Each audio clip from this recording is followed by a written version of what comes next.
Alrighty guys, so Four Pillars Gin we're talking about today. The biggest name in Australian distilling, that's for sure. Burst onto the scene only in 2013 and have since become a bit of a global phenomenon. So why Four Pillars? Well, apparently, if you read here on the bottle, it's because of the four pillars that go into creating this gin. This is the stills, this is the botanicals, this is the water from down in the Yarra Valley, and last but not least, love. Sounds a little bit cheesy, but who loves a good story?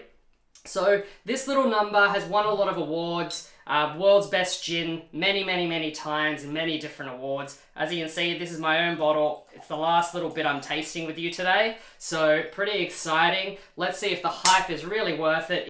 Let's see what we've got on the nose. Oh, the first thing that comes for me is a big bold punch of oranges, almost like orange marmalade. Now these guys do use a lot of fresh orange in their distillation process, so that's to be expected. But kind of underneath that, there's a little bit of subtle spice, a little bit of juniper, but it is a very citrus forward gin. Let's give it a taste. Oh, definitely on the palate again.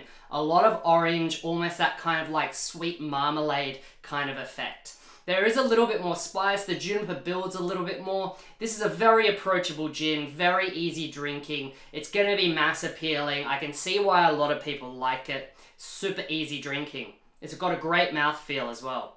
So I guess let's see what happens when we put it with tonic. Give it a little splash of tonic. Cheers, guys. Oh wow, it completely changes with tonic. All those kind of orange notes dial right down, and those more kind of earthy and spice flavors really get elevated. I get more kind of a woody peppercorn-like vibe. Obviously juniper is there, and the juniper actually elevates a little bit with tonic as well. It's really delicious, and I can see why a lot of people absolutely love this one. It's super easy drinking, it's very citrusy, very approachable, it's classic gin. It's just a really well-made gin.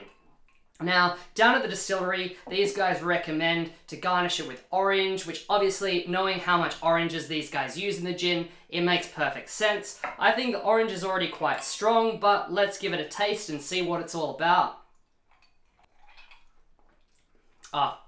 Guys, as you expect, it just works. Like orange, gin, there's a lot of oranges in the gin. You can imagine it's just gonna work.